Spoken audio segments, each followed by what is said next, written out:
Welcome to the next exciting, enthralling, wondrous conversation here as we chat about random shit of the New World Order, blanket term conspiracies and whatnot. The New World Order to me is just a puzzle. It's like a worthless idea of arranging someone's idea of what the world is. Why do I have pepper instead of salt? That's a question that you can ask yourself. Well, last time we did get into this whole conversation of the two different possibilities of it, whether it be book-reading psychopaths, as I coined it, or the demonically possessed. I said both. Yeah.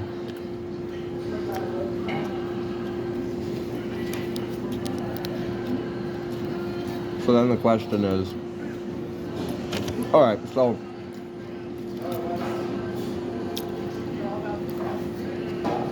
that got me wanting to talk about CERN. What do you think of that? We talked about CERN before. Yeah. I think on like a episode that you posted.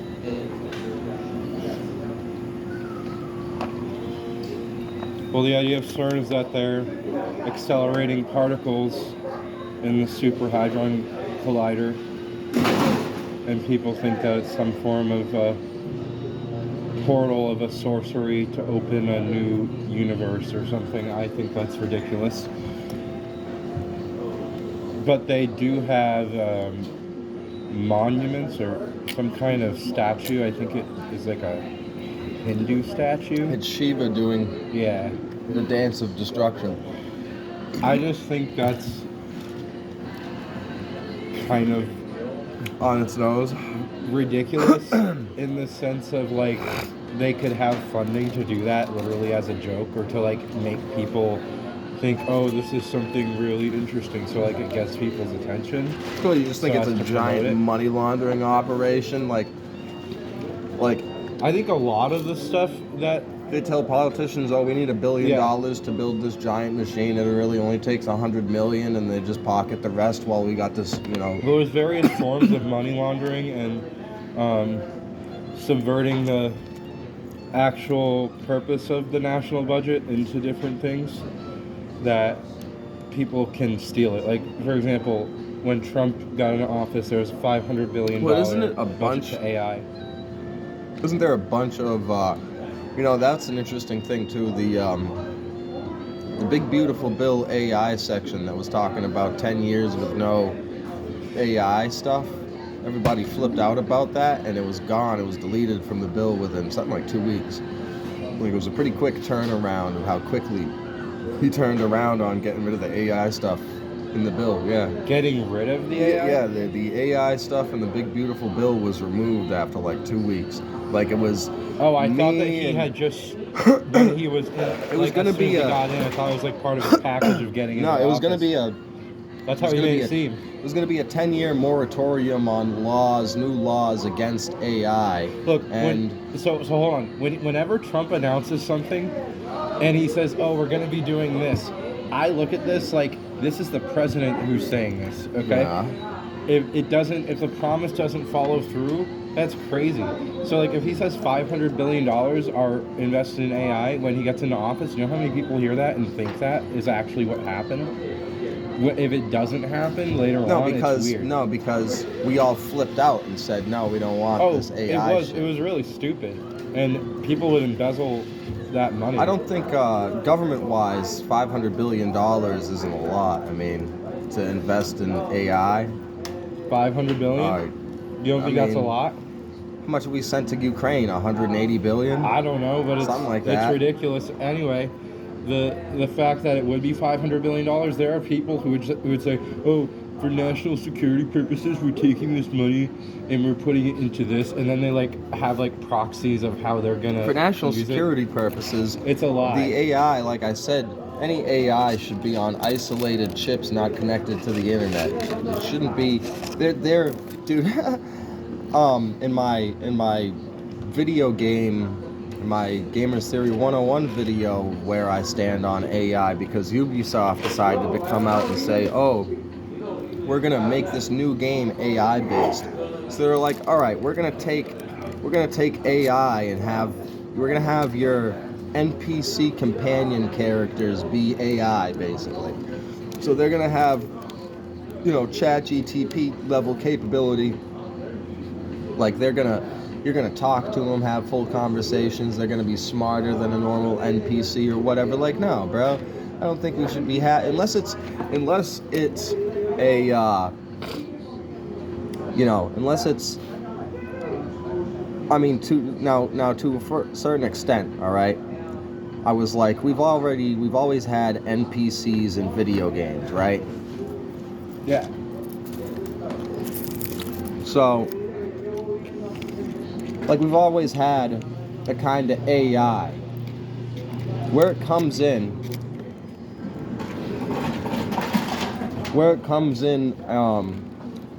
in a stealing your job kind of level, is when you're using AI to procedurally generate the art in the game, instead of having artists make the art. Yeah. Right, now look, wait. Like, you seen the videos of Skyrim where they have chatbots in Skyrim, so you're interacting with the NPCs, but it's like a full-blown conversation? Different games like that where they have chatbots? No, but I heard of a game studio that was recently accused of using like full AI stuff, and then there's backlash because people don't like that so much. But having a hybrid... It wasn't Ubisoft? It might have been. I think actually it probably was. Because that was who just recently came out with. Yeah. There's a YouTuber I watch. His name's Young. Yeah, he's an Asian guy, and he does like game news and reviews and stuff. Yeah, I've watched his channel for like more than 10 years, I think. Back when Metal Gear Solid 5 came out. Shit, it was like, what, 2010 maybe when I started watching The Angry Video Game Nerd? Like 2009 or 10? I'm not sure Damn. which year it was, but I remember when I started watching, I was just like, wow. The like exploration of his creativity and how he puts the videos together is really impressive. And it's funny too because he uses the most like cockamamie, goofy setup of just like shambled together random crap, like it's not professional at all. Well, yeah, the way that his videos started. Well, okay, we're partly talking about this because I'm wearing a white dress shirt.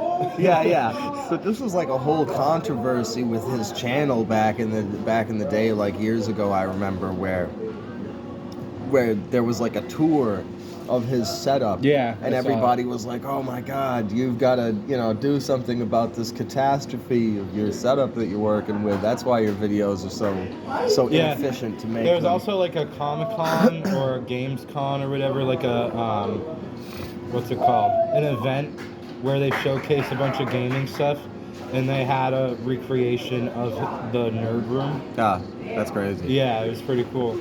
But the thing about what he does is that it's very organic of how he went about it. And that's the thing, like there's some artists who they have their roots rooted in the creativity, the creativeness of what they're doing. And then they don't do it disingenuously. Limitations can be a spawn point for creativity.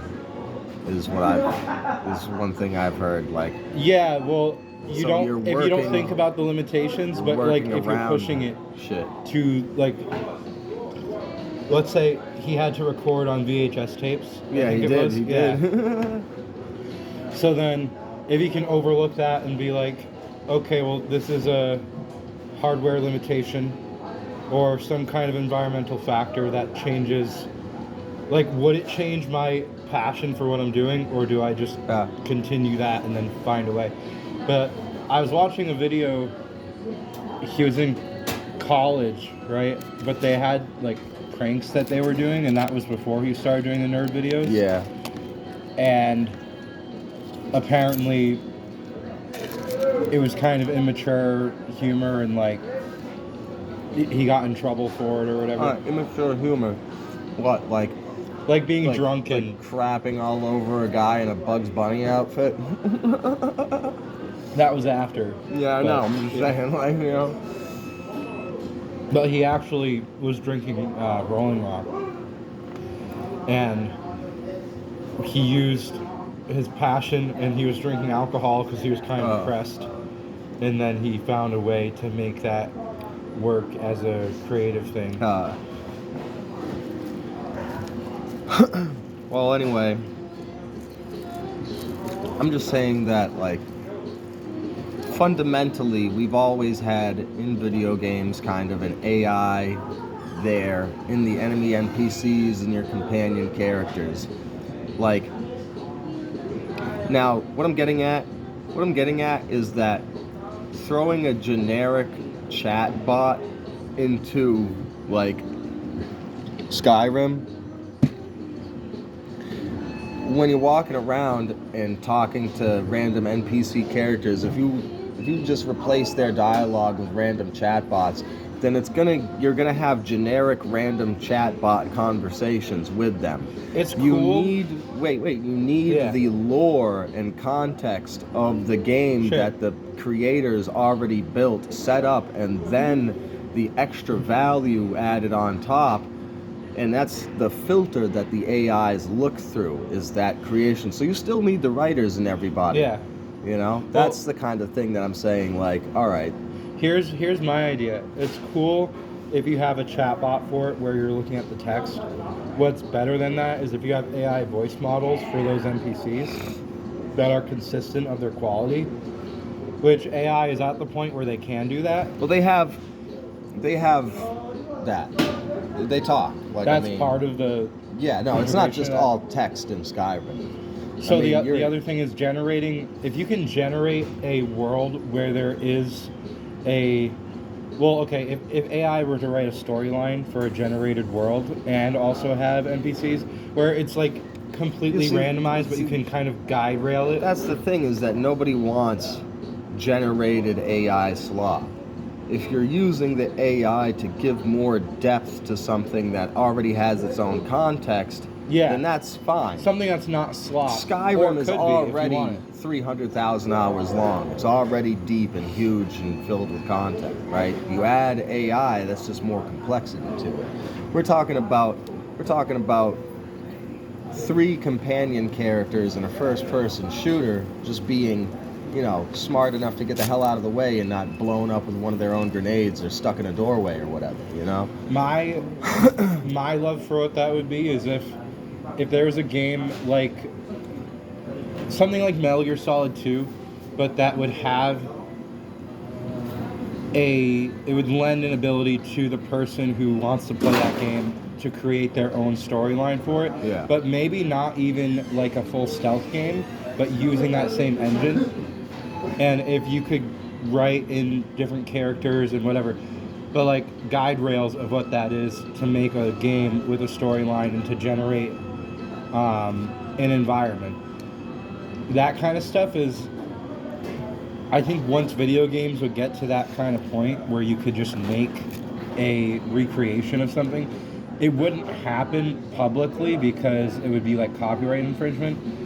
But at the same time, there's Sora AI, which is a video AI. It's like, I think it's made by one of the people who made ChatGPT, OpenAI. And that's got its first release on the app stores. And I've checked it out. I got Claptrap from Borderlands talking about mind control stuff. But anyway, that also has a copyright detector. Yeah. But that's really impressive of what it is. If they were able to take that and make it so that people can generate their own video games, then it's at a point where, like, You'd have to ask, like, at what year is AI that advanced to where that can happen? So you would be buying, at that point, you'd be buying the tools to make the game. Yeah. Which reminds me of Gary's mod.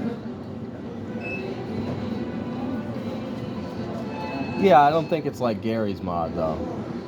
I mean, Gary's mod was already made. But the fact that Gary's mod existed before that, like, if there was something better than Gary's mod that was AI, at that point, it'd be really cool. Because, like, Gary's mod is so different from other games. It's, like, the only one of its kind.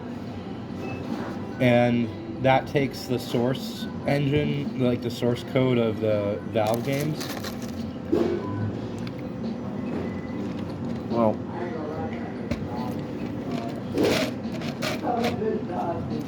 but if there were to be like a new Gary's mod type thing, it should use AI. That's what I'm saying, basically.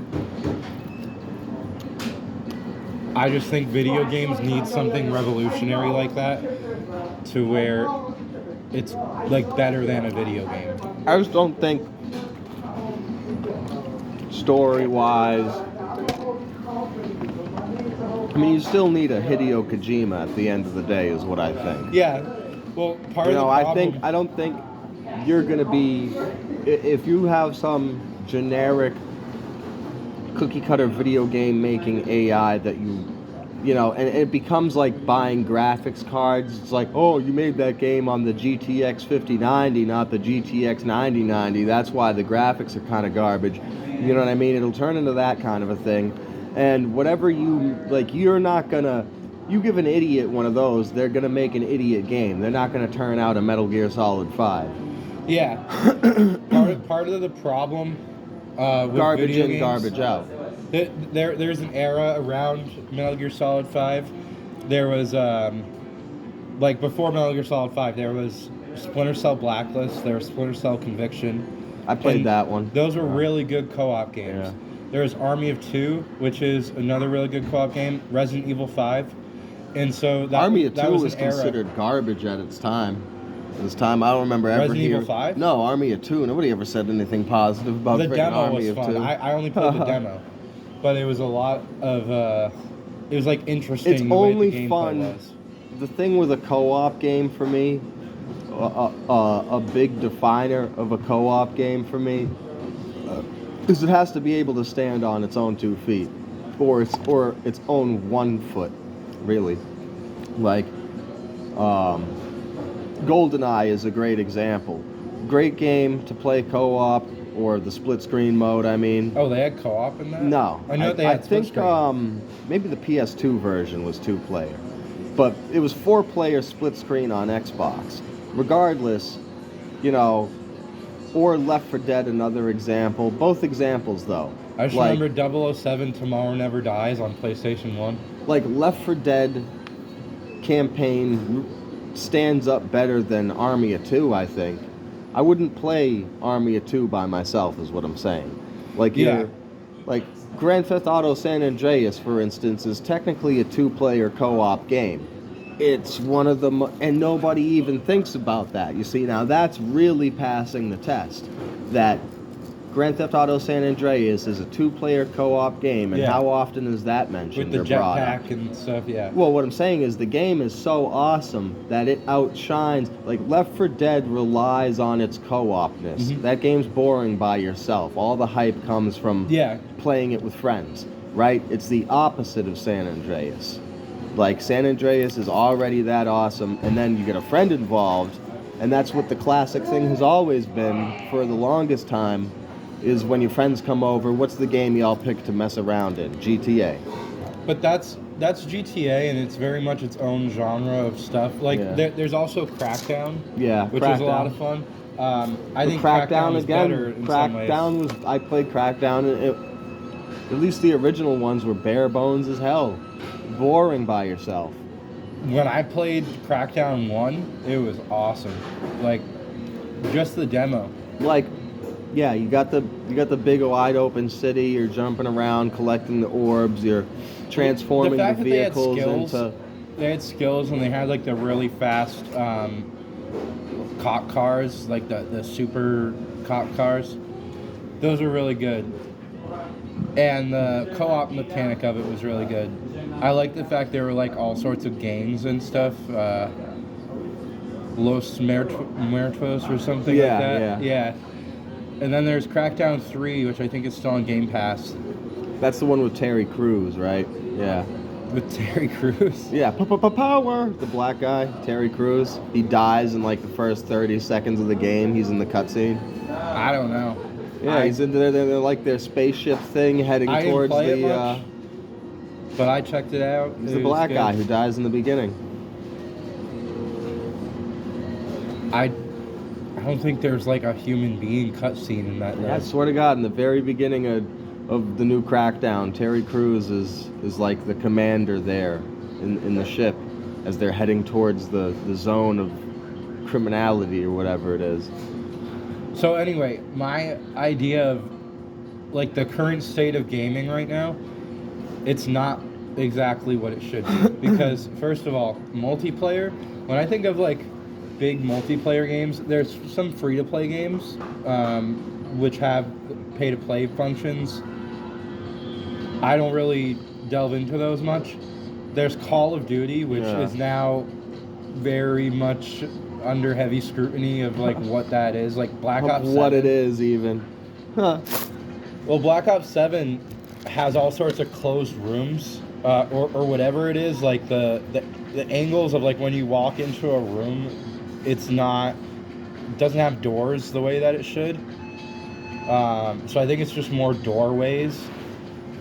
But I played Black Ops 7 multiplayer. I played a bunch of games. I was horrible at it, which honestly, I think you kind of need like the right look sensitivity and maybe like a better screen or whatever. It's just not really for me. Like I played Black Ops Cold War. I thought that was awesome. I played Vanguard. The zombies on that was awesome. The Shinonuma. But Warzone, it's kind of like way too hardcore in ways. Playing Resurgence is fun because you can spawn in multiple times. Overall, though, Black Ops 7, I played a bunch of games, didn't get another weapon unlocked per each class. So you're stuck with one weapon unless you rank up. I heard about that. Yeah, you start off with only the one weapon. And then the zombies, it was just like way too, felt way too claustrophobic.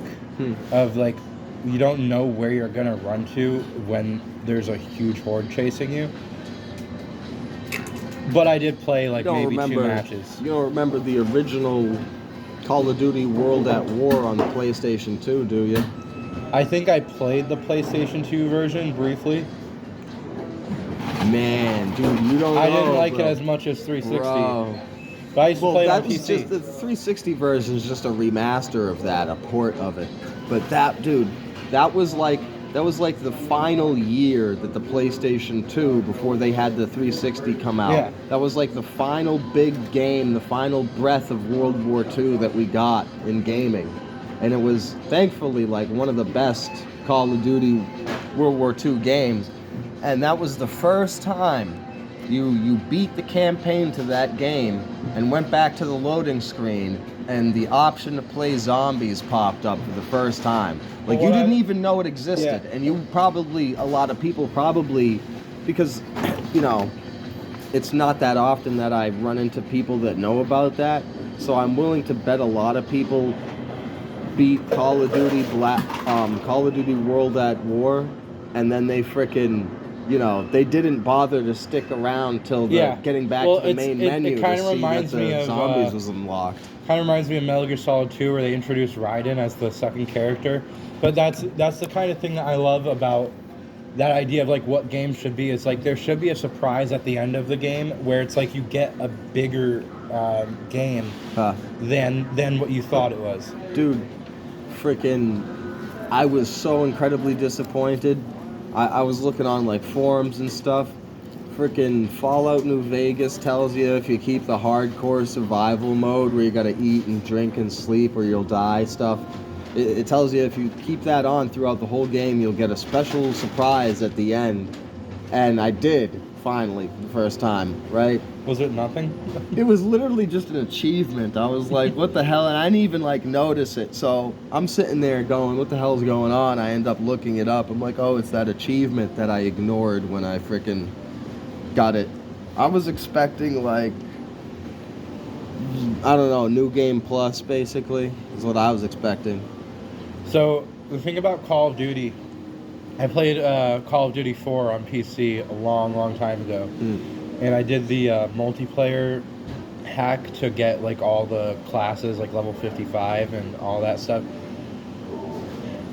When World at War came out, I love the fact that they had Kiefer Sutherland for the voice actor.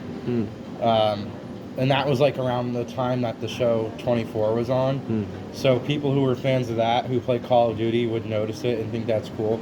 But I like the art style of the cutscenes for World at War. Like it shows I think it like shows like the number of troops or whatever, and like I don't know what that art style is called, but it's basically like showcasing like this is the battlefield of the war, and like this is the area and whatever. But that they had that, and then for Modern Warfare 2, they completely switched up to like it being more modern. But the weapons that they had in Modern Warfare 2 was a huge step up from any of those games.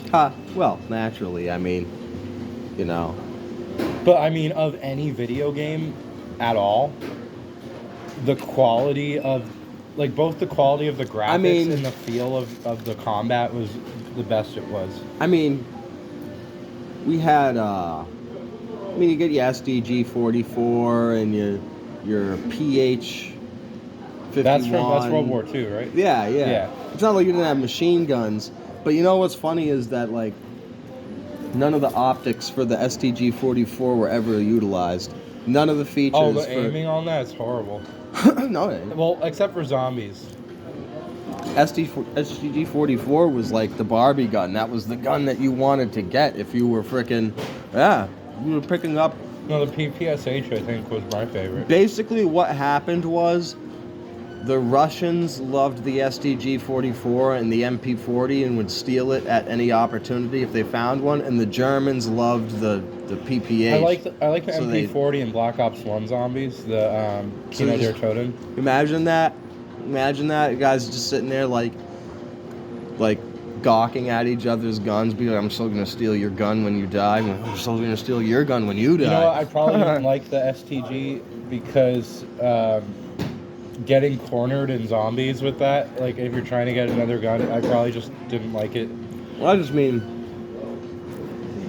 in general, in reality, not even in zombies. I mean, but you know what?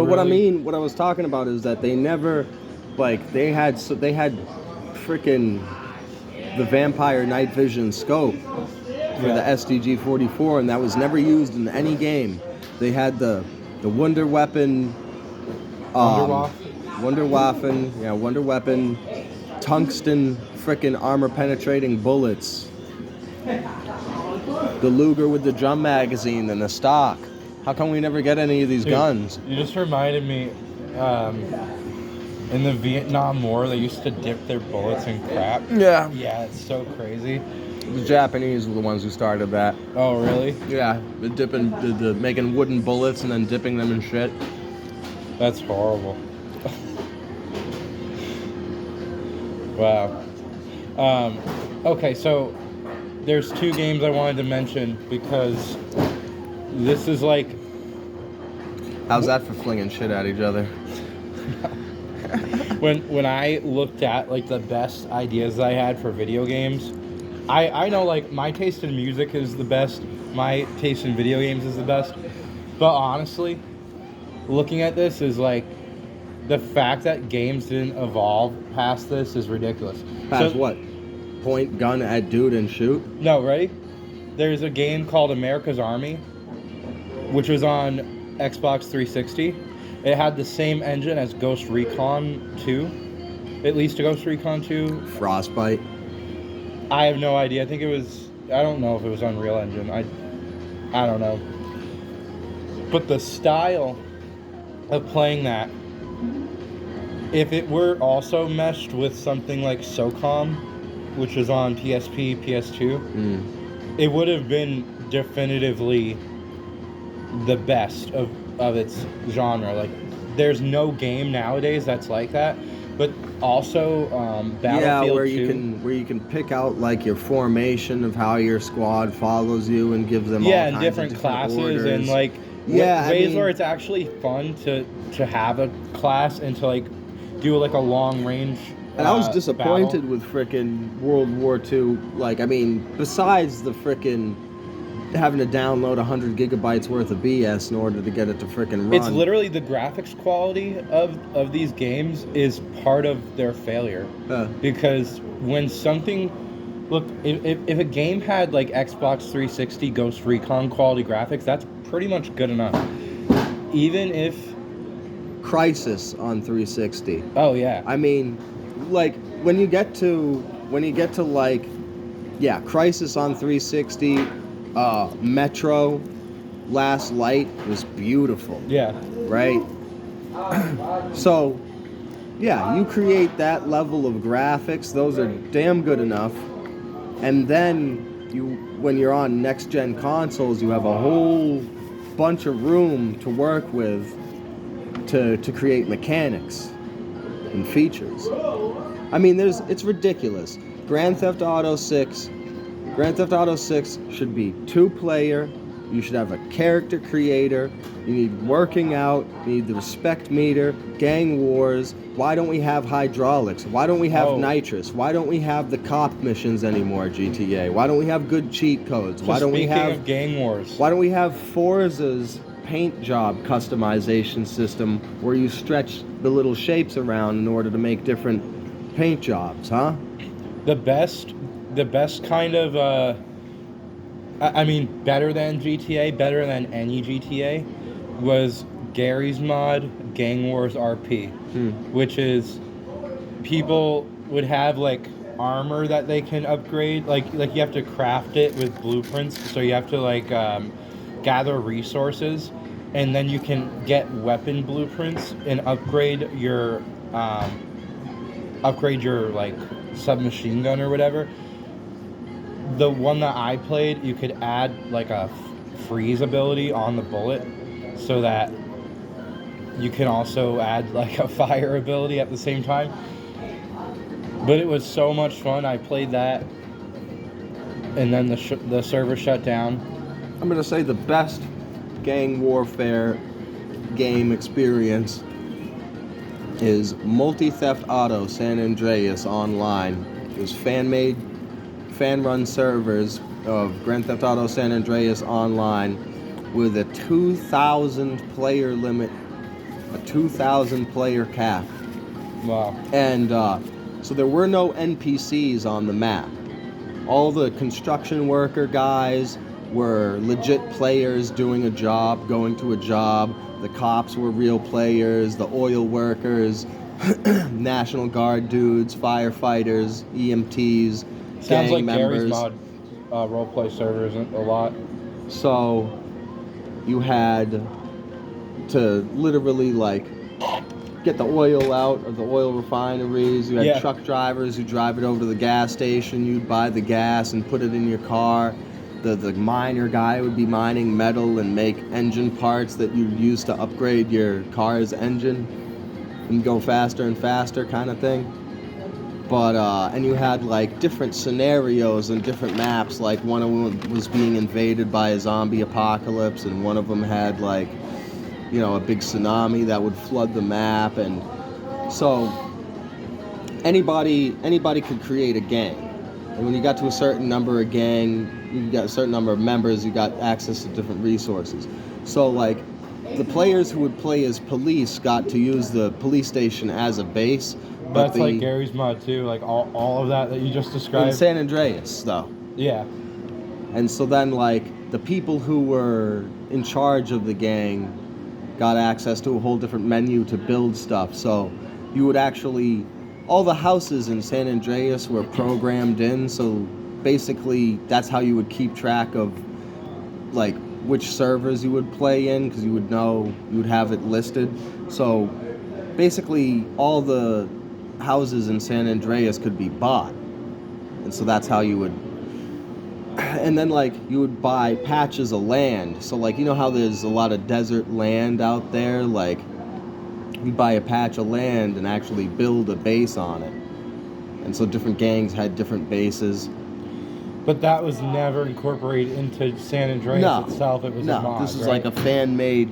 This is like a fan-made project. But the fact that it was a 2,000 player cap, so you'd have 1,000 guys fighting 1,000 police in the craziest, hugest brawls. I want to get that again. It's only on PC, of course. But Yeah, a lot of good stuff on PC, mods and fan-made stuff. But yeah, so SOCOM and Ghost Recon and Battlefield 2 on PC. Bad Company or just No, Battlefield Bad 2? Company is a lot of fun. You talking about the one that has the little counter there that shows how many troops are on your side? It's the one that I showed you, where I showed you like the helicopter and I showed you the plane and the scaffold. Did I show you the one where you can switch with any one of your soldiers on the map? Yeah, that was Battlefield 2 Modern Combat on 360.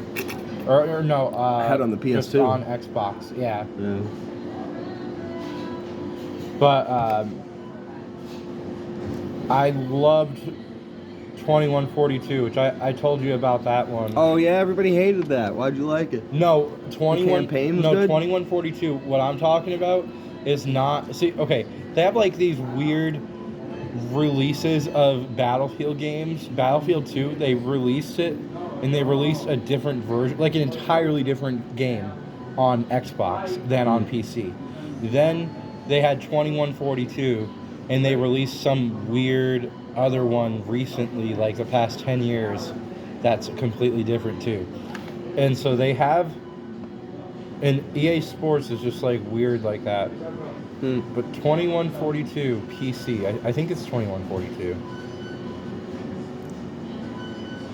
They had literally like Metal Gear type mechs, and the style of the weapons was really cool too. Yeah, there's like a freaking drop pod. Yeah, this is awesome. And the art style for this, see, this is just the quality of art style that there basically should be.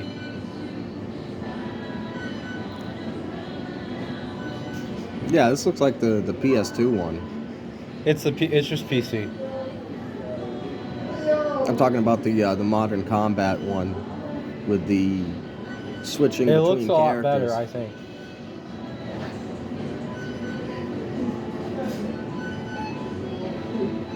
But the way that the scopes on the weapons is, like this, the accuracy of it is a lot more stable than just trying to do like a Call of Duty style fight.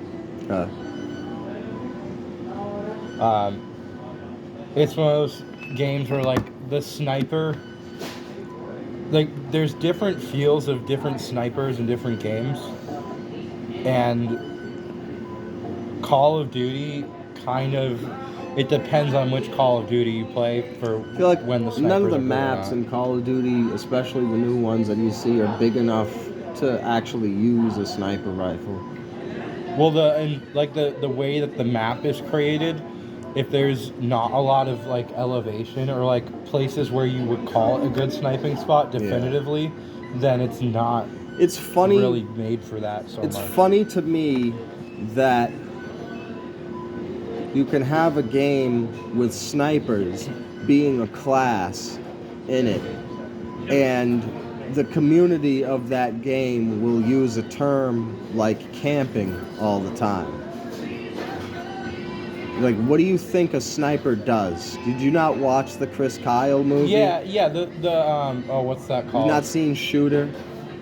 Like, you literally lie on your stomach in American a place. Sniper? What do you think Overwatch is? you know, oh my God, that guy is camping. Especially, that's more of a Call of Duty player thing to complain about camping. Most Battlefield players understand the concept of protecting an objective and like watching the area where the enemy could advance It's just towards the it. way that the maps are made nowadays. It's just weird to me. Like it's not as innovative as the old maps were. Like if you were to study Battlefield 2 on PC, those maps, if Call of Duty were utilizing something like that. Call of Duty does the 3-lane thing. Call of Duty basically does the Left 4 Dead. Left 4 Dead in the special not features. impressive. Yeah, it was impressive back in the early 2000s. Left 4 Dead in the special features literally talks about Call of Duty's 3-lane map design. They literally say the same thing about their own game. They're like, yeah, we got this 3-lane design, so you have multiple ways that you can choose to go through the map. And if you ever watched the special features at the end of freaking Left 4 Dead, but that's, yeah. The thing about it is, in Call of Duty, the environment gets in the way of the battle. Yeah. So, like, you're looking at a guy across the room and aiming, but they're, like, moving around a doorway, but there's also, like, potted plants around.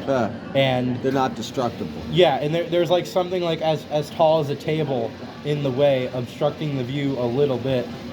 And that's, like, every Call of Duty map ever since Call of like, Duty Modern Warfare 2 or 3. The new stuff and a lot of games look too clean. I remember Nuketown looking mad clean, and I was just like, this is how... Or like the futuristic, like rounded surfaces. That's what people used to say about Halo, is that Halo just looks... Halo did that, Online, but Halo did it the right way. There's no... Well, yeah, but there's no... Up until, like, Halo Reach. Mechanics. At, like, Halo Reach's maps were, like, way too, like, rounded, space-oriented props and stuff. But Halo Reach also had Headhunter, which was pretty cool. I'm gonna go smoke a cigarette. You wanna come outside, or you gonna wait? I'll go outside. Alright.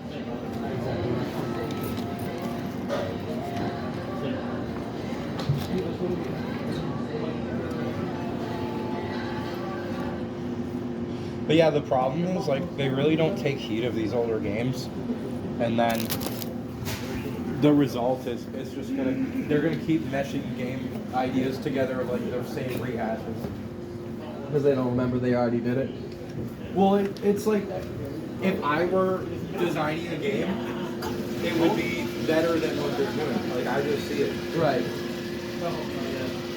No, and I know that there are communities, like the communities that used to exist are basically suppressed of their existence because if you find YouTube videos of like old SOCON games or like Battlefield 2 on PC, there are people who say, oh, I missed this, like the servers got shut down, but these people aren't coordinated. Like there is a community and there is like an offline or like new they don't get together fan like servers like a page or something and demand the fucking... Well, even if they did, they're not getting a good response for it. But fans who have community servers for multiplayer mode, like for example Battlefield 2 has that. I'm sure there's like a list of games built into like a Windows app where you can use those community servers if you connect to it, but they dwindle in popularity, and then sometimes they just don't get recognized for what they should. As far as I know, last time I checked in with my friend Soul, the fucking multi-theft auto servers are still running, so that's cool. You play like I don't know, man. It's such a vibe to be in a server like that where it's the whole map of Grand Theft Auto San Andreas, and it's been taken over with a zombie apocalypse. And you gotta drive around and try to survive, and you end up standing on top of some fucking building with a bunch of random people you don't even know trying to... Fucking yeah. Did you play GTA 4 online ever? It was a lot of fun. So, GTA 4 online... Rolling? Yeah, sure. I'm getting my vitamin B3 tomorrow. Otherwise, I wouldn't. I also have a scrape in the back of my throat. Yeah. Crowns are cheap as fuck, but It's funny, they have a pretty strong taste to them that I like. Well, the health cost.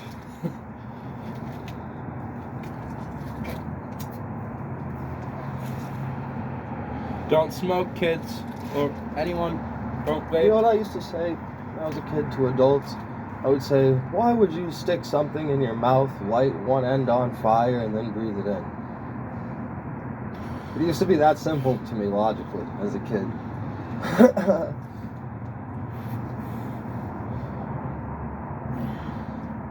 But at the end of the day, the interesting question that comes to mind, since we are having this video game conversation, talking about a conspiracy theory New World Order podcast, have you ever heard the old, video games were created by the military back in the day in order to, because like a lot of people in Vietnam. So I had a friend who, his dad and his uncle were Navy SEALs in the Vietnam War. He said they had a VR simulation type thing, but they also had Call of Duty 4 style, the introduction with the MP5. Yeah. Where Captain Price is yelling. Go through the. Where they had cutscenes basically. With like the rope and stuff, and like the what are they called? That was targets. That was because a lot of people in real life would freeze up if the enemy got close enough that where you could look them in the eyes, they'd freeze up behind the trigger. So they found that getting people to play these video games a lot before actually sending them into combat gave them a much higher percentage of actually pulling the trigger. They also found if you put soldiers on Prozac and send them into a war zone, they get a mortar landing near them, they're completely unfazed. What about Viagra? What about Viagra? That does whatever it does. Not for me. So what do you think of all that? What do you think of like desensitization and Oh, it's horrible. Someone who I think would be sent to a war zone on prescription drugs that are like literally. No, I mean in video games, not in the drugs in a war zone scenario. I just mean like in general, like the populace desensitized by video games. I mean, it's not that. It's not that. It's literally, if they're gonna say that it's video games that are doing that to them, look. I was a kid who grew up playing video games. I was put on frickin' Prozac and Abilify and Viagra. And not Viagra. Aw, no Viagra? But that was against my will. I was a kid, right? 8 to 12 years old. People should not be drugging kids. No, for real. 67% of the American population is on prescription drugs. And you're just like dumping chemicals into a body motor, basically. Into the no water. Idea. Processed foods. Like if you're somebody who's not a mechanic at all and you just start replacing the fluids in a car engine with random shit. Yeah.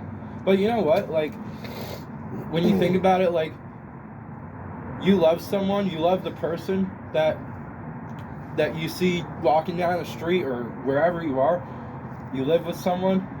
We interact with people every day. Yeah, I think desensitization is a neutral. It's not a adding of a tendency to violence. It's just a being unfazed by it. Mass desensitization through news propaganda. The news being like reports about violence. That's desensitizing people. But actually, it's more so the way that their brains are perceiving the behavior. Oof, I'm good with freezing my balls off. You want to go back in? I'll be in a minute. It is freezing out here. Like, I actually just kind of, like, my body temperature warmed up a little bit. I gotta walk all the way back. Fucking, well, I just, in a Resident Evil, the Resident Evil Village game. I played that. With the rednecks? No, not the one with the lady, not the one with the big-titted lady. The one before. Not Resident Evil 7. No, the one before it, where it's just Redneck Village. That's Village, yeah. Yeah, whatever. All right. So I didn't beat it, but I got through, like, probably 30% of it. I did a little review of it, and in that review, talking about desensitization in video games and stuff, I mentioned, and this is the scenario I wanted to bring up. It's funny if you think about it. Would you be able to tell the difference between the non-gamers and the gamers in some kind of an apocalyptic scenario where a lot of death is visible going on, because the gamers would be freaking out less at a dead body? If a bunch of people saw a dead body or somebody get killed in a horrific way, a crowd of people, the non-gamers would freak out more than the gamers. Honestly, people in mass hysteria situations, like, there were times a while ago where, like, cities or towns had mass hysteria, like the Salem witch trials and stuff. I don't think it fully equates to that, but there's a mechanism in people's brains where, like, they have those problems. Use the bathroom.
It's still recording.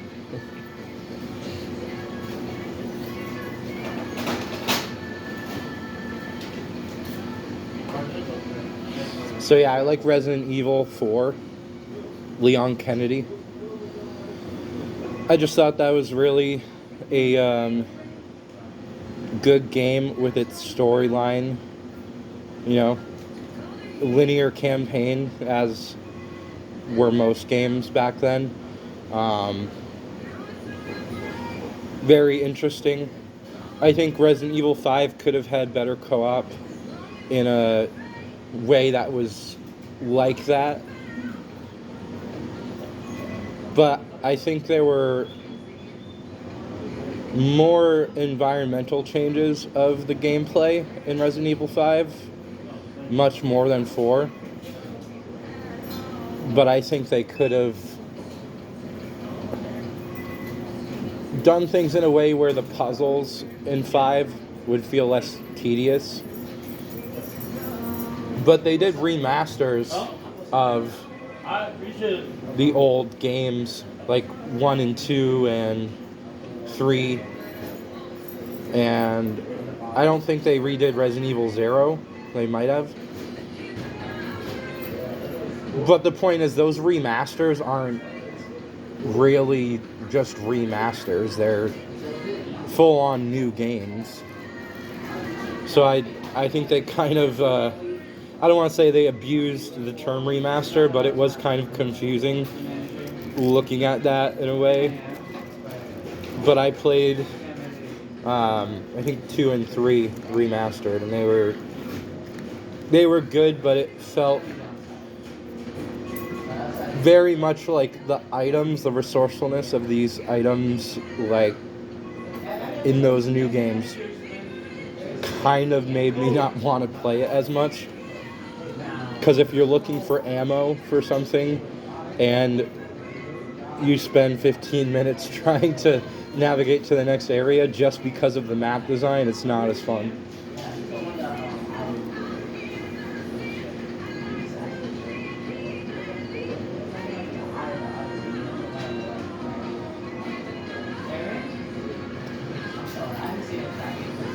I was making sure that that there's not dead air. Oh yeah, I didn't spend the last few I minutes was talking about. Did you? No, I was talking about how Resident Evil, they had remasters, but they're not exactly remasters. They're like entirely new games. Yeah, the Resident Evil 2. Yeah, I played those on PC.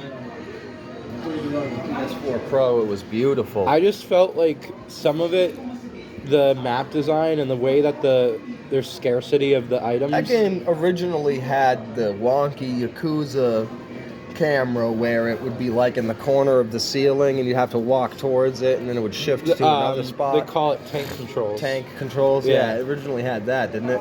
Mm-hmm. Yeah, I was glad to not have to bother with frickin' tank controls playing that.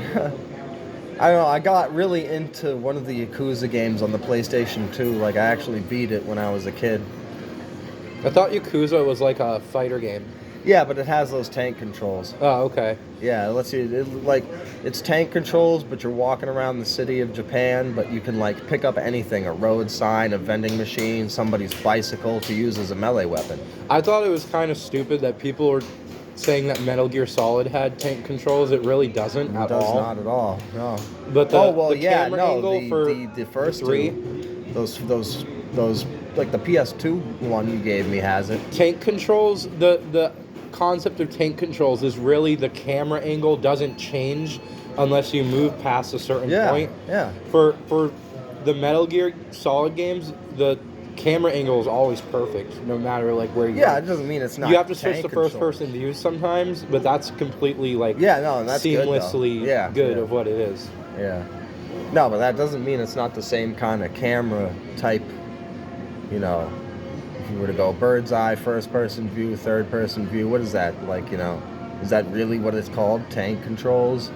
That's what somebody came up with that term. Isometric, I think, is bird's eye as well. Another word for it. Can't remember. But even the first Metal Gear Solid, the whole idea of like you press triangle. Those were bird's eye view, on like the frickin' Nintendo 64. Well, first. The thing is, with a stealth game, if you just press triangle to look in front of you, but you don't actually have the ability to use the weapon as first-person view, they made sure that they did that the right way. So any time that you equip the weapon, it could be that you use first-person view, but you can never just run in first-person view. John Cena's "You Can't See Me" needs to be a emote in Metal Gear Solid. Like when he's hiding in the cardboard box, if you pop out the cardboard box, be like, I was thinking, I don't know. Let's see here, because I bet you we'll have to watch this section back. Here, hold the phone for a second.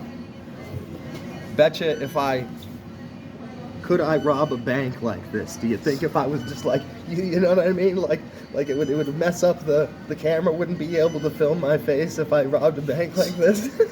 Imagine just standing there the whole time like, give me the money.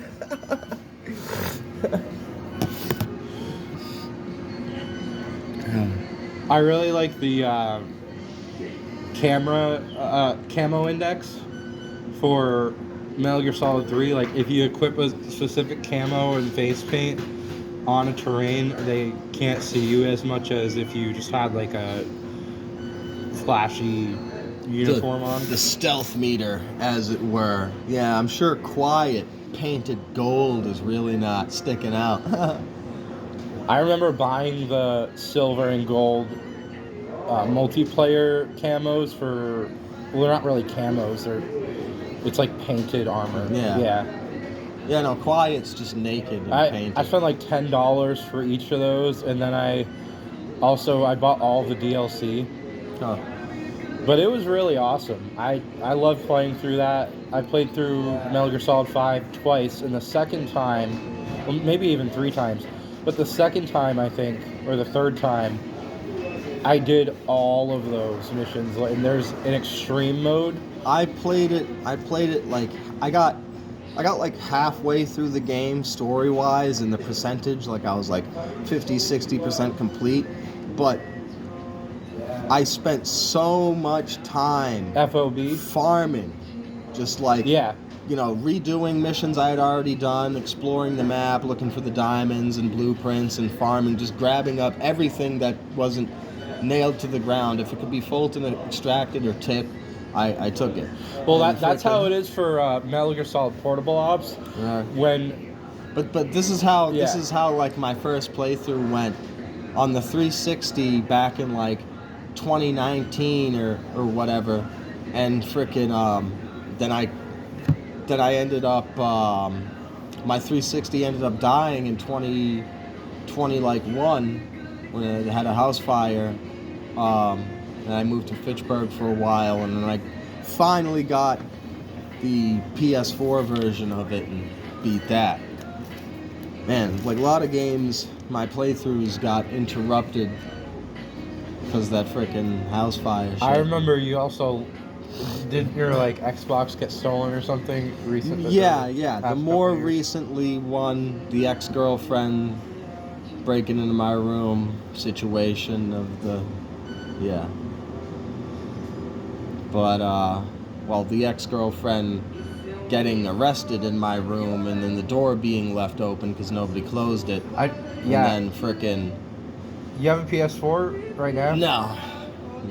I had the PS5 and then I gave it back to Jalen. Oh, I just got into my Gmail account that has my PlayStation 4 account. I want to see that PS5.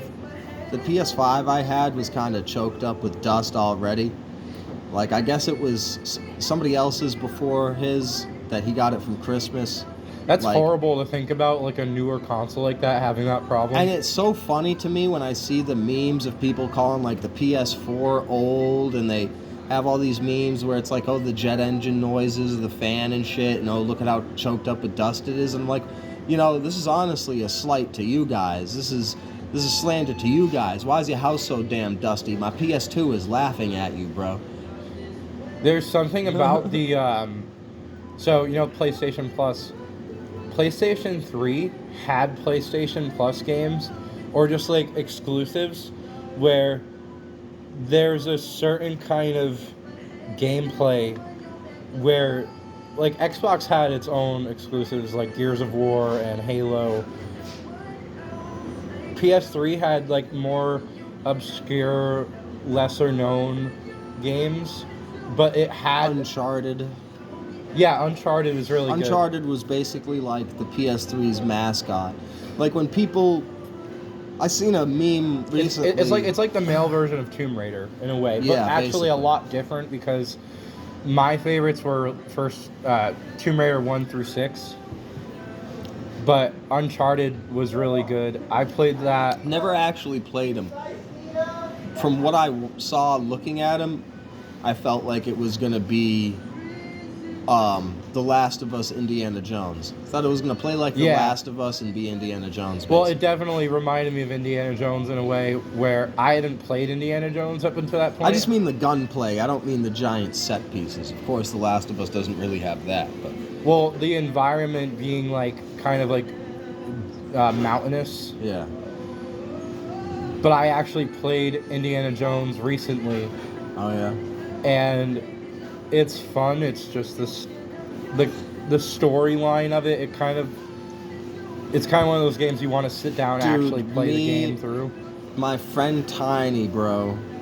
My friend Tiny, it's funny to think of the stuff that he's into, being him. Like he's a big gangster, freaking like huge ass, tall, like 400-pound bear of a man, right? 400-pound. Yeah. And he had me playing the Sherlock Holmes investigative mystery game. Like this was real. Like you got to do a lot of reading and puzzles, and we were on an unreasonable amount of cocaine for a lock-picking minigame to be that complicated at 4 a.m. We sat there. I've never done cocaine in my whole life. Dude, we sat there for like it. Dude, you remember the puzzle from Angels and Demons from the Da Vinci Code, the little cylinder that they got to slide around until it opens up? No, but I've seen that style of puzzle. Literally, that's what we were dealing with for an easy lock to get from one train car to the next in the train part of Sherlock Holmes. We sat there doing lines for like an hour and a half trying to figure out this freaking lock-picking puzzle. Couldn't do it. I swear to God, when I got home, it was like 2 corks I had to pull out of my nose. I was like, tunk, tunk, for real.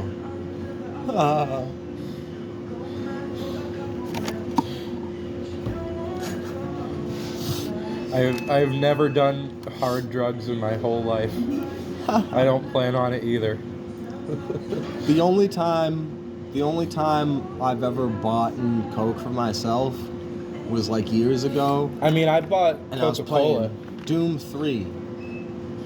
Played Doom. Oh, Doom 3 is really good. Doom is a good game to be on. I think they Coke, did a remaster. depending upon your point of view. I love Quake 4. Played it on PC. I played Quake 2 on Game Pass recently. I think I have Quake 2. Yeah. Yeah, that's the Wolfenstein, Duke Nukem, Quake, Half-Life era of gaming. The OG. Well, Quake inspired Half-Life, I think. Yeah? Yeah. Huh. Yeah, anyways, I was going to say, like, I seen a meme of people talking about, oh, what's the PlayStation's official mascot, and had a lot of people saying different stuff in there. I didn't see an Uncharted, and that really only counts for the PS3 specifically. It was one of the first Naughty Dog franchises to jump consoles, though. Naughty Dog usually, like, their franchises die out after a console generation. Well, they had Crash Bandicoot, which was, I think, the biggest one. Crash Bandicoot and Spyro. Yes, now there you go. That Spyro was the original PlayStation mascot back in the day, as far as I know. I would believe it. He was they like used to Gex bundle in the demos. Gecko.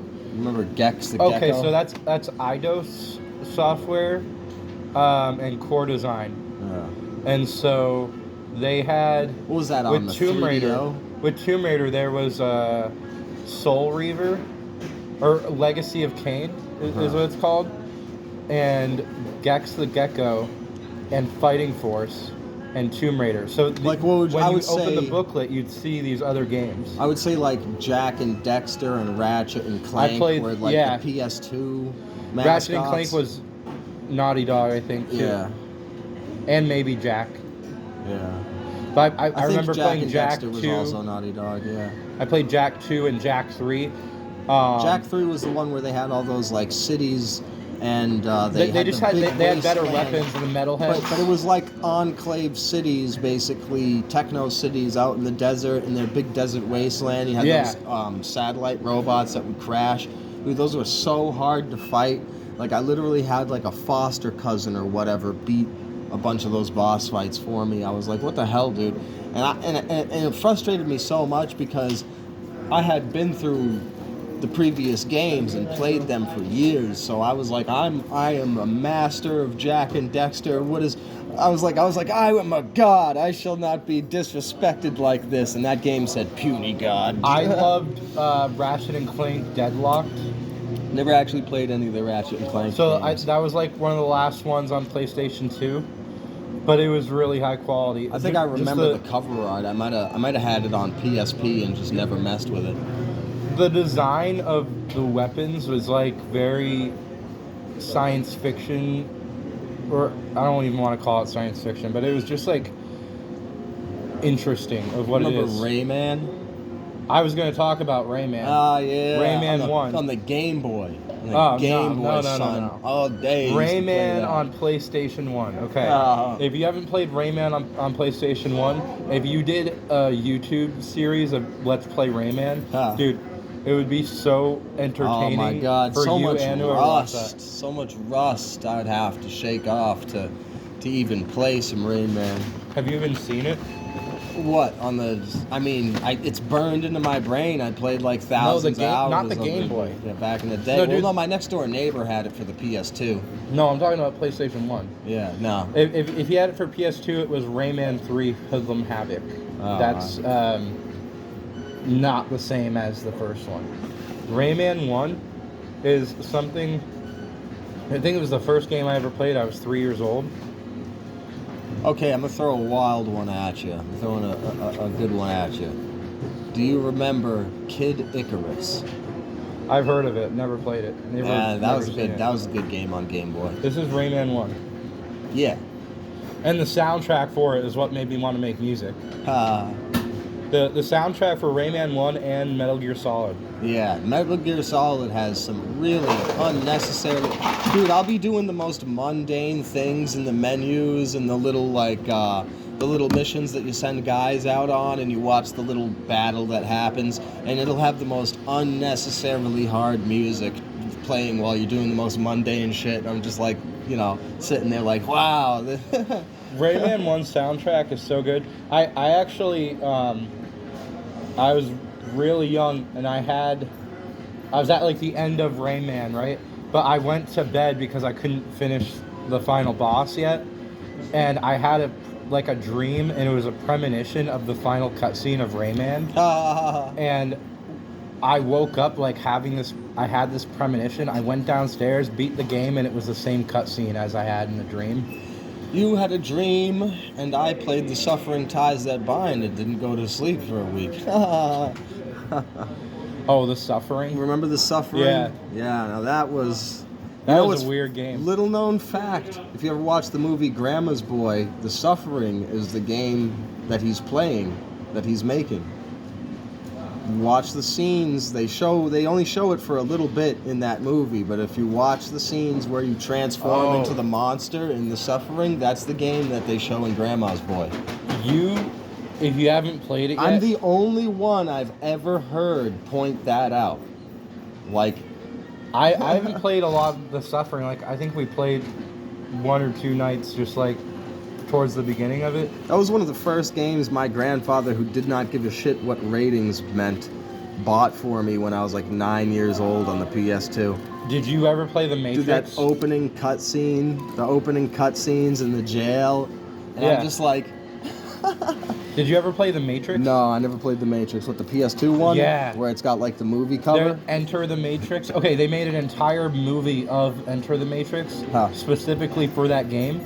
Like, so the cutscenes in between the levels, they had actually like a movie style budget to actually make specifically for that game. Wow. And people incorporated it into the actual Matrix movie after. Like, there's fan edits of the Matrix with the Enter the Matrix cutscenes from the game, which is like this movie also. But there's that, which, like, honestly, if you could buy it on eBay or whatever, it'd be worth it. But there's also Path of Neo. It's so cool. Just the style of it is so awesome for what it was when I played it all those years ago. I'm trying to think of other ones that were a lot of fun. Like, obviously, Hitman was a lot of fun. Hitman 2, Silent Just Assassin. the multiplayer in Medal of Honor Rising Sun. Me and my grandfather used to stay up till like 6 o'clock in the morning playing the multiplayer to Medal of Honor Rising Sun, because it let you pick different power level NPCs to have on the enemy team and different power level NPCs characters from throughout the campaign to be on your team, and different maps and sets of weapons and shit. And it's just very rare to see that. Pretty much every single World War II PS2 game that I had growing up, when we would click on the multiplayer, it would just be split screen. What was that? PvP. What was that World War II game that we played on PS2 that was like really low quality game, but also kind of fun?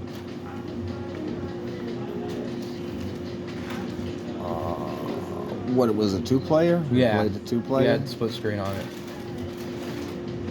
It might have been the campaign of Medal of Honor Rising Sun. I mean, were we all in like green foresty areas, or did it start off? It started off in the Philippines. We were in like a sandy, tan-looking town. Started off on a bridge. There was just like military vehicles around, and like like structures that are just like held up, and they're like some walls around. There was like a little square courtyard with like some wheelbarrows, and we were playing. That was the campaign to Medal of Honor Rising Sun.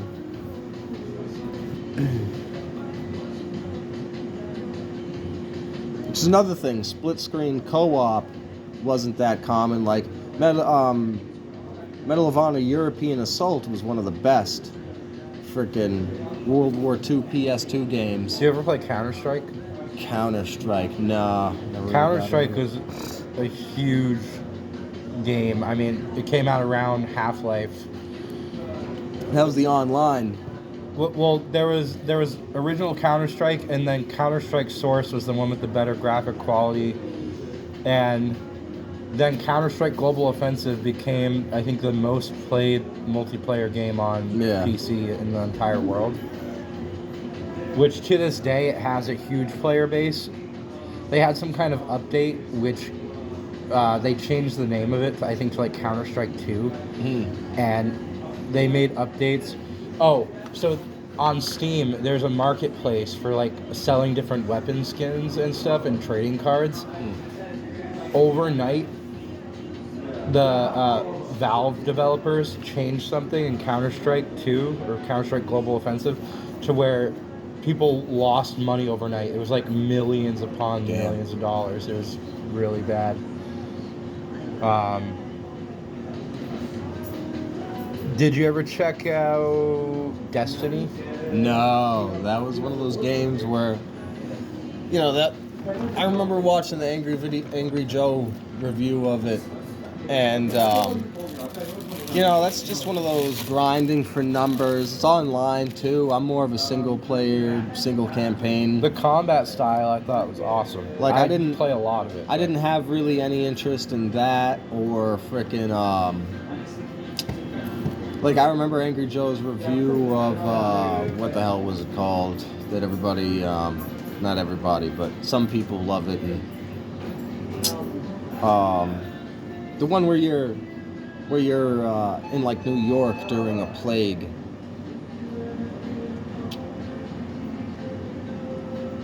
It's just like guys in winter coats with poofy hats running around with machine guns. I don't know, you just reminded me of Resident Evil Raccoon City or something like that. In New York during a plague. Yeah, you're in New York during a plague in a quarantine zone. And Division? Yeah, Division. Yeah.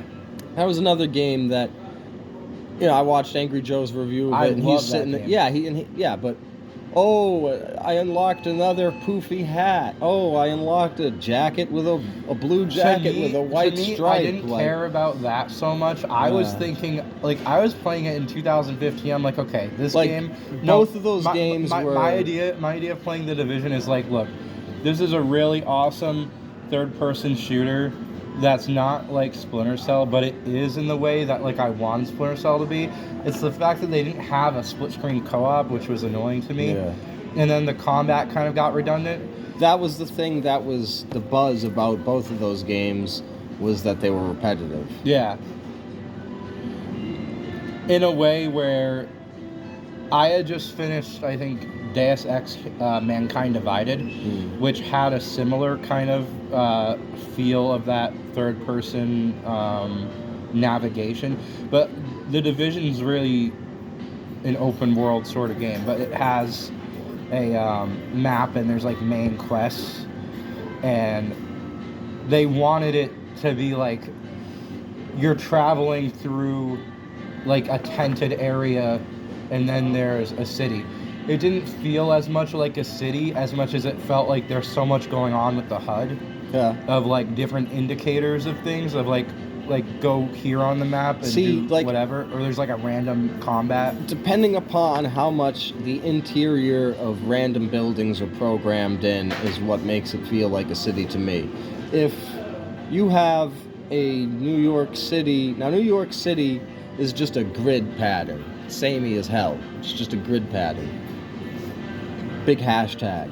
So you basically just have a maze.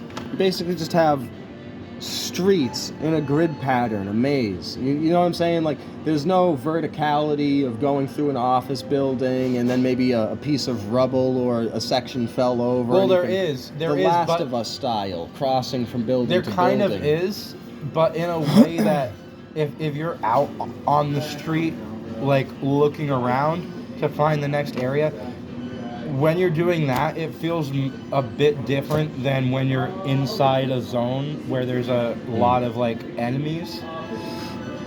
Like, that's what I want from the next Fallout. The Division 2 was good with that. I want to be like, I understand it would be a lot to do. Like, The Last of Us feels semi-open world in its large The Last of Us corridors. has the clickers, right? Yeah. Yeah. But it's I always map thought that design. was weird. Cool. It's map design. It's semi-open world-ish in that it's these kind of large corridors that you're allowed to travel through instead of a big open world map. So it would be intensive to do. But I think you could saturate an open world city map with enough programmed buildings the way they were in like the early game of The Last of Us, where you're going through the city, having to go through these wrecked skyscrapers that are leaning on each other, and you can cross through one after the other, and it's like a whole 3D maze basically. I was just thinking there should be an entire game that's like skyscraper. Well, I want stuff. The way I described it is like an iceberg. I want the underground. If we get a Fallout in New York, I want the underground infrastructure. The way you have the subways, the stations and stuff, you get lost in Fallout 3 in the DC ruins. I want the underground infrastructure to be just as big and expansive as on the surface. Fallout's always kind of had that. Well, up until Fallout 4, right? Like that kind of what was it, like 60s or right? 50s? There's no, but I mean, in Fallout 4, there's no real big snaking underground tunnel system. There's no verticality to it, or the opposite. Like, there's not too many buildings that you explore in the DC ruins as far as big skyscrapers go, where you can look out a window. Yeah, I don't remember a lot about that. Fallout 4, I just remember the I don't even know what they're called. Iron Claws or Death Claws? Death Claws. Yeah. But I definitely liked so I love the Fallout 3 what's it called? Operation Anchorage and Mothership Zeta DLC. Yeah. I liked that. I liked Tenpenny Tower. Yeah. That was a lot of fun. And then I just think New Vegas is better overall. So you gotta watch my Fallout 3 Let's Play, because Fallout 3 is so much better than New Vegas.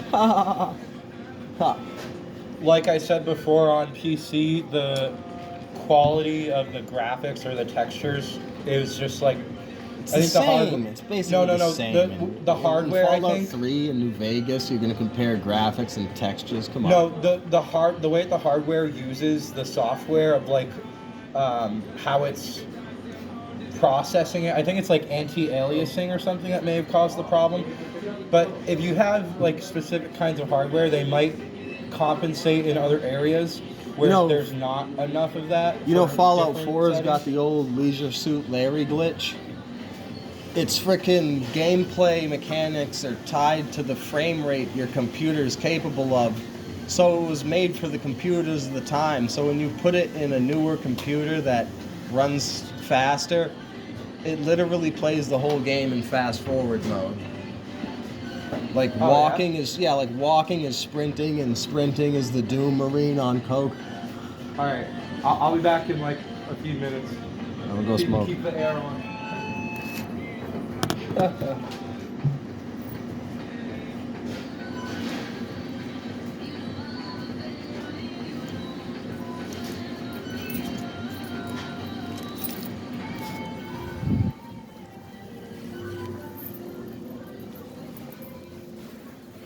What we got for Vittori's here? He's doing all right, 37%.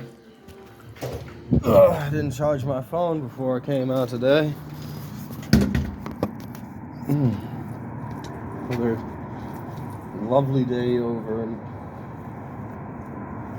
Green Hill, or Green Hill adjacent, if you were. You will, if you were.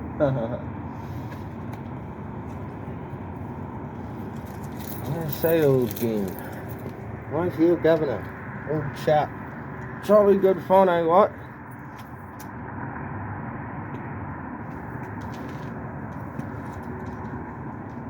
Not much of a New World Order conversation.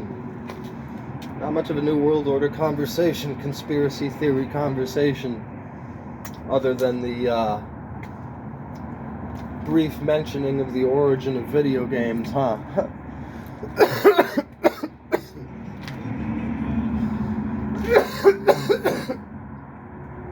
I guess I'm gonna have to title this episode Dinner in Green Hill. Let's talk gaming or something like that. I have to write two gamers discuss video game stuff in the description as opposed to two conspiracy theorists talk conspiracies.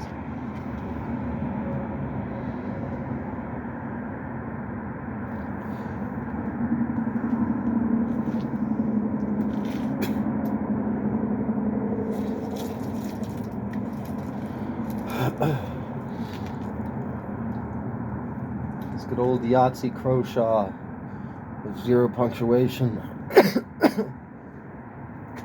The wondrous Let's Drowned Out broadcast. If you ever go watch Let's Drowned Out, it's a great little gaming show right there.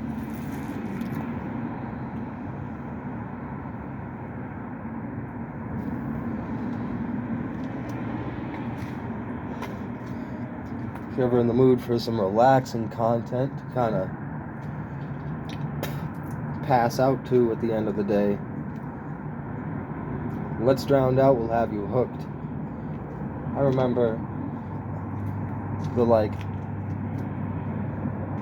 the feeling when I finally ran out of Let's Drowned Out episodes to fucking listen to, and I was like, oh my god, how am I gonna sleep? And I started watching the post zero punctuation stream, and then the wave of YouTube censorship happened and post zero punctuation went down, so there was no post ZP stream. Now I fall asleep to episodes of the most generic show I've ever seen in my life, the unbeatable daytime TV mediocrity vibes of the show Tracker.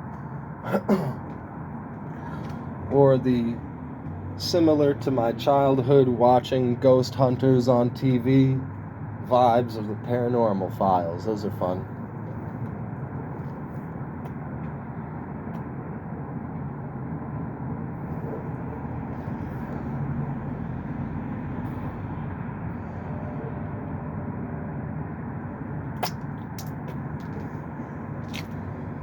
Another lovely day in the neighborhood. A lovely day in the neighborhood.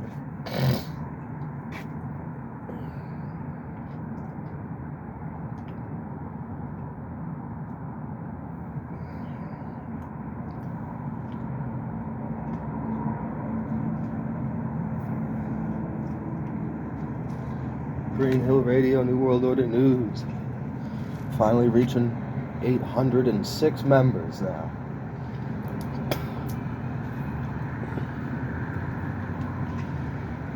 Go check out Gamers Theory 101, the Facebook group and the YouTube channel. Finally got 118 subscribers. Slow rolling, but we're gonna get to that first 1,000, I swear. Got 360 something on the Facebook group. Going for the gold here.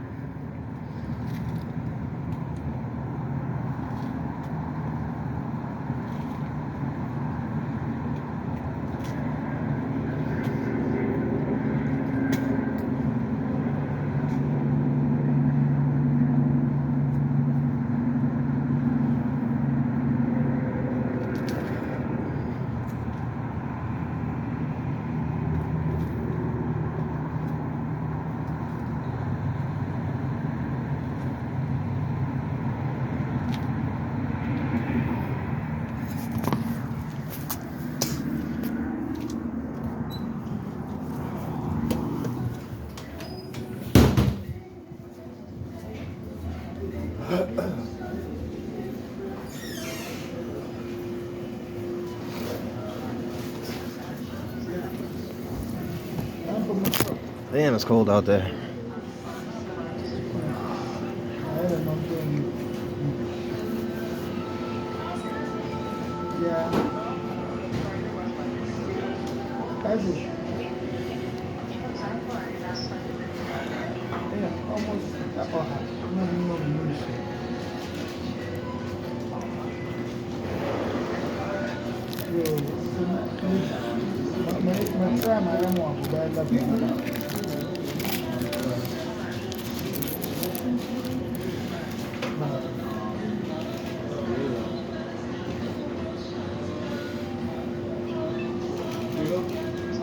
For a drink, sweetie.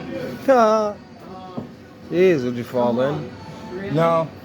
Are you? There's somebody in that bathroom stall may have been shooting up heroin or something. Jeez. There's some blood splatter on They the got Cherry over here. blood splatter. Why don't they just call? It's just weird. Splatter. Anyway, there was blood splatter on the stall. Not blood. Could have been aggressive shit was taken. Blood curdling shit. Dude, I walked in there and I was like, he said, "Oh, it's gonna be a few minutes." I'm like, I don't know if I got a few minutes. That's Anyway. lovely. Yeah, I was like, what the fuck? Finished my cigarette, came in here, sat down. I was like, still another 5 minutes.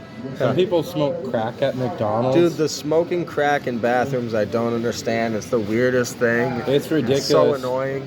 They'd be like, "Oh, give me a few minutes. Oh, like you need to get in here," and then one day, That's why we have all these freaking locks on all Dude, the bathroom doors. one day there was a guy who was smoking crack in there or doing heroin or whatever, and he forgot that I was waiting outside the stall after he acknowledged me, or like thought that he acknowledged me. Yeah. It's just crazy what some people do. But yeah, about the McDonald's bathroom. I went in there before and it smelled like crack, and then like the next day it still smelled like crack. I don't even think anybody else went in there to smoke crack in that time, or maybe they did. But I made a music video of a guy who was just standing at a bus stop, like standing on the sidewalk with his head down, and he was headbanging. And of course, the good ones are gone. I'm gonna show you the video. Cherry. I called it Zombie Headbang Festival because he was just standing there, like causing himself future back problems or like permanent posture problems. And I made a metal song to it. Might as well try it, right? But I think I had like just written the song and was trying to find a music video style thing to put to it. But yeah, this guy. Syrup. Do you know what bus stop that is? No. I mean, I can't tell. It's black and white. It's the one over Really? down there next to Aldi. Turn the volume up. What's the music?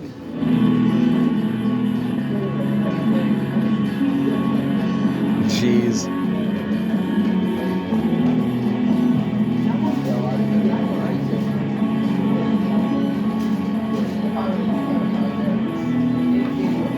How many subs you got on that channel? 27.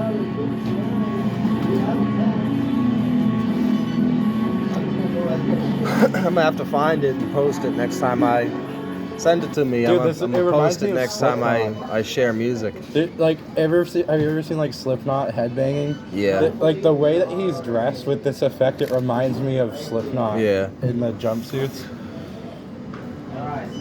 But yeah, so I post vocal covers, but I also basically am at a point where I kind of want to make a bunch of YouTube channels. Yeah. In a way where I already do vocal covers, right? And so if I just put an artist name and then vocal covers or like covers and have a whole list of them, I could do someone's entire discography and post that and just have videos for that.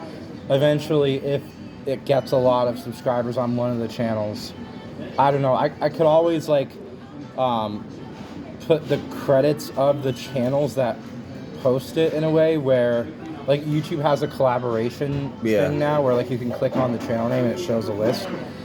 I don't know, but it seems kind of like it'd be disappointing for me also because I'd have a list of channels and it's like I could say, oh, I did really good at all of these, and then only some of it gets recognized for what it should be. You gotta be, as far as I can tell, I want it to be like a root channel.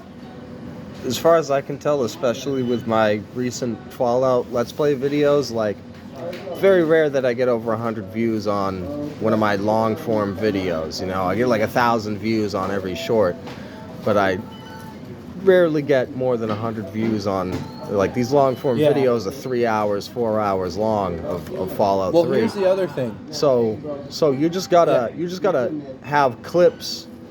That's the number one way to make an ad for your channel. You just have to have clips taken out, highlights of things that you've done in the long form videos, and remind that's people. That's what I don't like about YouTube. And, well, that's what I don't like about some social media It makes sense though. It makes sense though. What I really wish it was that the short itself was a highlight that you selected in editing to be played in the short, and then if you double click on it, it's the full video, instead of just being shorts, right? You know, it'd serve the same purpose as creating an ad for your channel, but I think it would be more... That's definitely something I should add. Right, I mean, it would be a feature. Easy. Like, I don't know why they wouldn't have already done that. But the, well, it wouldn't be applicable to all of the shorts videos, but it would just be You like could still something make you shorts, could add to it. Yeah. But you could have a video. You could have one of my 3-hour Fallout 3 videos with a specific moment that I picked during the editing processing part. Yeah. And that would be the part that shows up on the short. If you want to see the rest of the video, just double click on the short and it plays the whole video. So what I wanted to mention is with YouTube, or I mean, I don't use Facebook anymore, but social media in general, and I could just say YouTube. What's really frustrating about it is somebody has a YouTube channel, let's say posting gaming videos. No, what's really frustrating is when you see some vapid hoe with no talent at all showing off her body, and that's how. Or what's even more frustrating than Facebook that, propagates. What's even more frustrating than that, I seen this one channel, I can't remember the guy's name, but he was doing some skibbity toilet routine from that stupid skibbity toilet thing. And I swear to God, this guy's whole live stream, he had like 30,000 subscribers. This dude's whole live stream was him sitting with a freaking toilet seat around his neck. It's the memification of the smearing internet. Chocolate syrup all over himself. It's hitting just the himself absurdity. on the head with a fire truck and saying skibbity, skibbity, skibbity, skibbity, skibbity, skibbity, skibbity over and over again like this for 3 freaking hours. Skibbity, skibbity, skibbity, People skibbity. know what their stupidity will sell. That's freaking frustrating. I think corporate would be more appreciative. But anyway, what I was saying is the frustration I have about YouTube, I could easily say that it's just the memification of the social media, or like the promotion of just meaningless stuff. Yeah. That is something that the entire internet is at. Like, that's well known, right? People who don't even recognize that are completely like mentally ill at this point, right? Like, the internet has the information overload problem. I think people have an information overload problem. That's it's not part of really, the desensitization. You know, the internet isn't going to shit itself anytime soon just because we uploaded too many freaking cat videos. Well, look, part of the problem is there's a perception that this mass overload is causing the desensitization. Like the pacing there's of events. There's a break point into that. The pacing of events has more to do with it. Like, it's a combination of, like, if the internet existed back in World War II, we would, of course, feel as though the reporting of events was faster than than it was back naturally in World War II. You see what I'm saying? But now, so then you go to like 1950.